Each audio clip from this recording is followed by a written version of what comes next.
You know, I get so excited when I have a new box to open, and I've been sitting on this one, wanting to share this with you. This comes to me all the way from across the pond, and funny enough, and this is really interesting, pardon all the noise while I open the box. This is really interesting. It came to me from a company called Halewood. Halewood Wines and Spirits. Now, they are the largest independent producer and distributor of alcohol in the UK. I'm having a terrible time with this. There we go.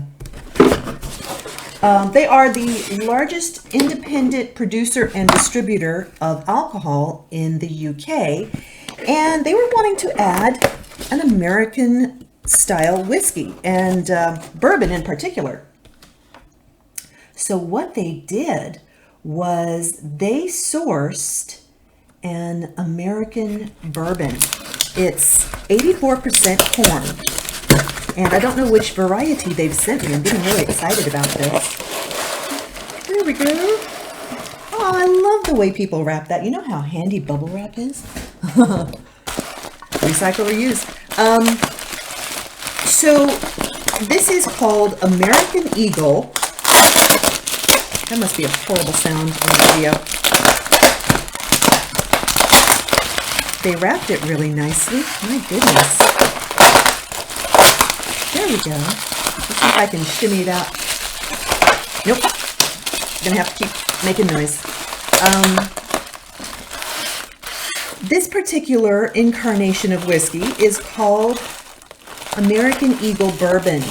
And when I first heard about it, when I was first conversing with these really, really nice people, looky there. Oh, American Eagle. Can you see it? There we go.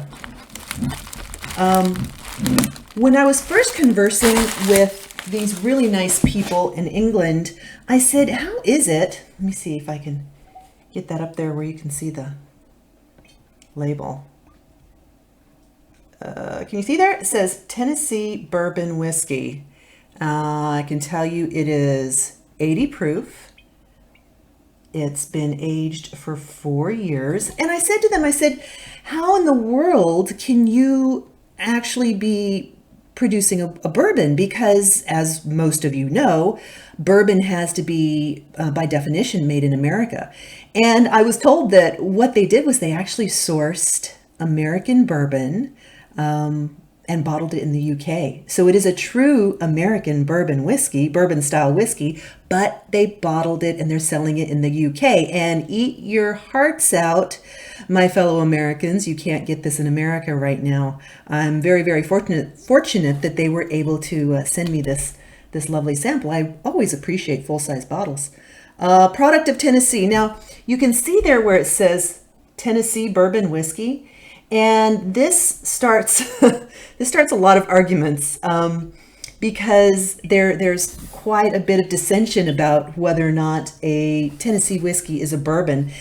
And they did mellow this through charcoal. So they covered all their bases. They're keeping the entire whiskey population happy by calling it a Tennessee bourbon whiskey. I'm perfectly happy with that. Absolutely. Made in Tennessee. So let's go ahead here and open it. I do know that it's a lovely little bottle. I love these square bottles. For some reason, they remind me of apothecary bottles in the Wild West.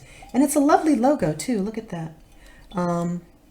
That's printed on there. And I don't know if the video really shows it, but that eagle is it's gold. It's gold ink, like shiny gold. I'm trying to get the light to shine on it just right, and it just didn't quite doing it. On the back here, bottled by Halewood International, Wilson Road, Liverpool, and 40% alcohol by volume, 80 proof.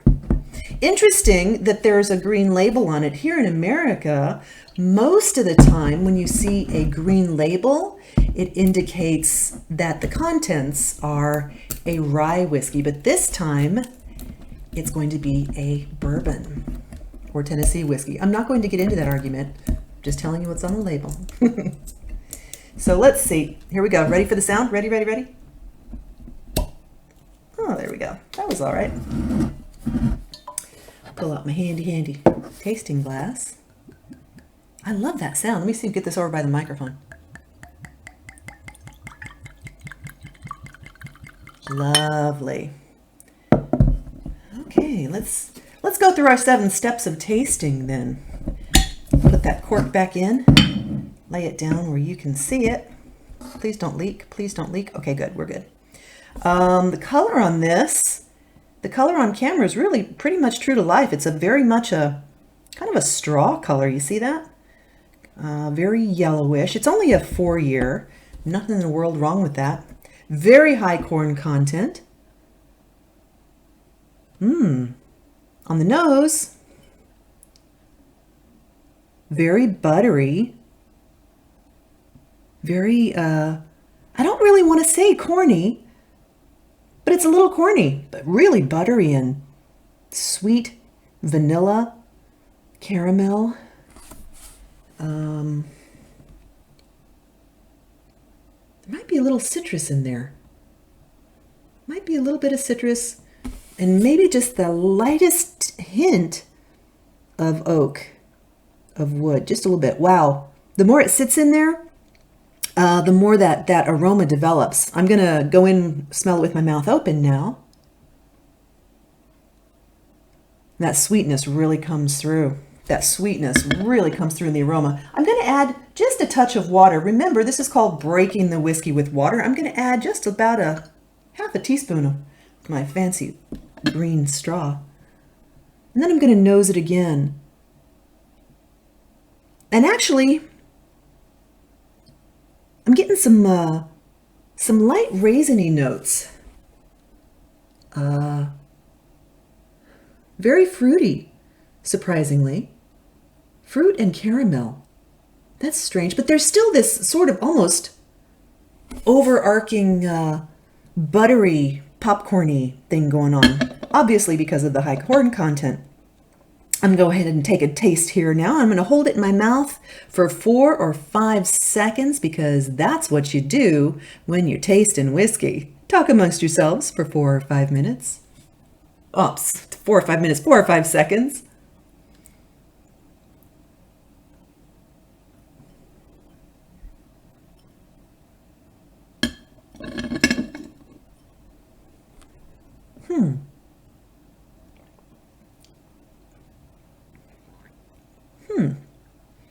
Well,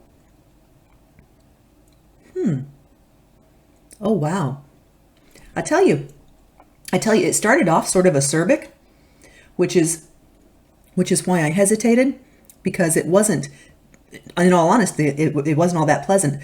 But as soon as that initial acerbic nature fades, there's this really, really intense, creamy, almost like white chocolate. Oh my goodness, how rare. That's very nice. And it's a little bit longer finish than I expected. It's like white chocolate and definitely vanilla. There's a little bit of spiciness to it, although I might be confusing that with that initial acerbic flush in the beginning there, which I'll tell you, I don't care for an acerbic whiskey, but this has a really, really nice extended finish. I'm still going with creamy white chocolate.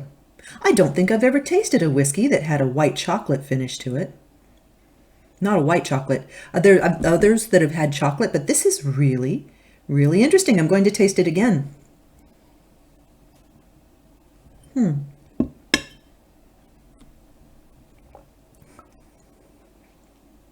Yeah. Starts off a little raw. Probably because probably because it's only a 4-year.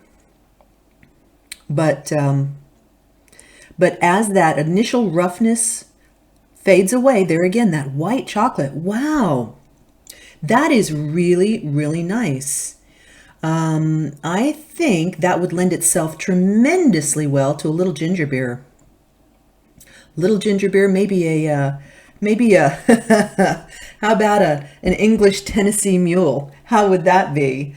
Again, you cannot get this in America, although it is an American Eagle Tennessee bourbon whiskey, product of Tennessee, USA, bottled in the UK, not available in America. I'm very, very grateful that they provided this sample for me. Thank you very much. Thank you very much, American Eagle. Thank you very much to the parent company there, the bottling company, Halewood Wines and Spirits. I believe, let me double check the price on this. I think this is running about, I'm